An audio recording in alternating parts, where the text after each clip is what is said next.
Hey everyone, it's Lexie. So in today's video I'll be sharing with you my favorite historical fiction read. So if you guys have been watching my channel for a while, you know like my favorite go-to genres are either like crime novels or historical fiction. So I've narrowed down my top 5 of all time. So I hope you guys like this video and let's go ahead and get started. So starting out, this is a cult favorite when it comes to historical fiction, and this is the only YA read on here. But I think when it, for YA, I feel like it does, they kind of because it's a younger audience, they kind of have to tone it down a little bit. But I feel like this one doesn't shy away from talking about the hard stuff. And it is The Book Thief by Markus Zusak. You guys already know basically what this book is about. It's been around for years, and it's quite well known, but basically the premise of this is it follows a girl who ends up stealing a book when they were kind of burning books in Germany, and it's told from the perspective of death. And I think that's what really stands out for me, is that it was told from that perspective, which I think is really unique, and it kind of adds another dimension to it that isn't really in a lot of historical fiction. Like, it adds that element to it, which I think is really interesting. And it also will be talking about characters' deaths before they happen, which I think adds a new layer to it. And there's a lot of good quotes in here as well. So like I said, this one's a classic, but I also really enjoyed it as well. So moving on to the adult historical fiction, I first have The Alice Network by Kate Quinn, and this is one that I read last September, and I think I read it at the right time in my life, just because my grandmother passed away a couple weeks before I read this, and this one really helped me escape reality and just kind of it let me kind of step away from my grief for a little bit and immerse myself in this world. So this one has a dual storyline. So it follows just after World War II, it follows Charlie, who is on a ship to the UK, and when she arrives in London, she flees because her mother wants to get rid of her baby that she had before marriage, essentially. But she's also on a mission to find out what happened to her cousin Rose, who went missing during the war. So she ends up crossing paths with Eve, who is her unlikely sidekick. But while this is going on, we get flashbacks to World War I when Eve was a spy.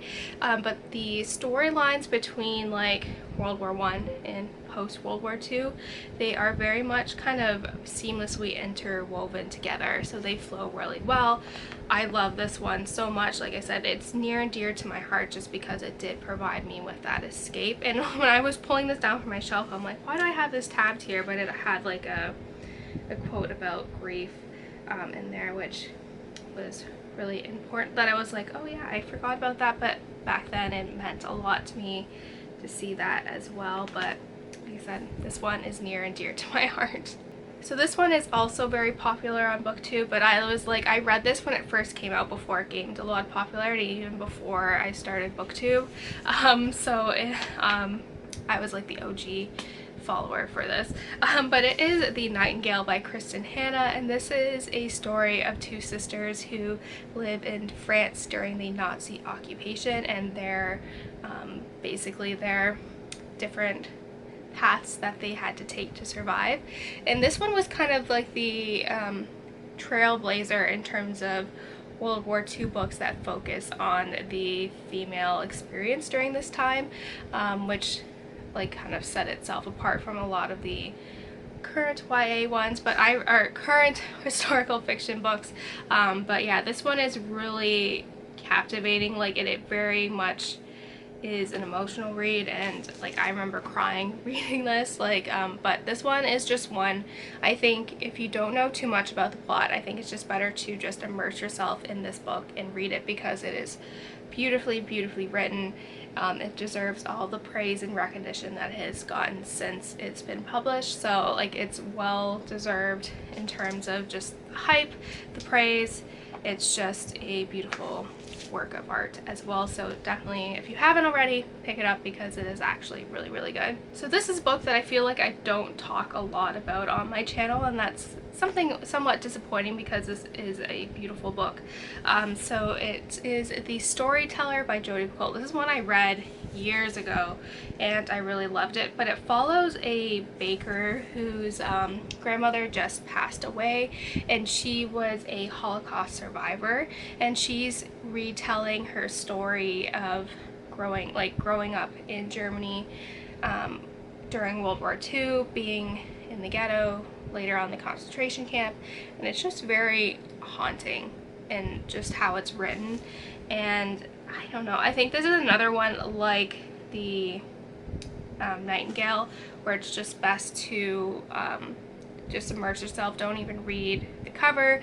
Like, there's one detail in here that I am purposely omitting because I feel like it's just best to just go into this and just read it and not knowing too much about the plot. But this one, I feel like in particular this one was very atmospheric in just describing these things. It was just very upsetting to read, and for me, like, I haven't had like this, like when it was just describing the concentration camp and like that setting is very similar to Night by Elie Wiesel in terms of that sense. So if that can kind of give you a comparison. But yeah, like I said, it's just best to go into this one not knowing too much, but it was just really, really heartbreaking, and yeah, I couldn't recommend it enough because it does have that emotional punch as well. And lastly, I finally have The Secret Keeper by Kate Morton, and this is another dual storyline that does take place in World War II. Clearly, like, there is one like era that I really love to read about, and that is World War II. But it follows this girl who's, when she's really young, she was playing in the family treehouse, and this man walks up to his front door, up to the family's like front door, and her mother ends up stabbing and killing him, and that was never talked about in this family ever. Like, she saw that, and her parents obviously knew like what her mother did, but it was like never talked about until years and years later when the mother is on her deathbed. She has a little bit of dementia, and she's kind of reliving these things. And we also get like a dual storyline of World War II, like London during the Blitz, that somehow interweaves with this mysterious man who showed up on their doorstep all those years ago.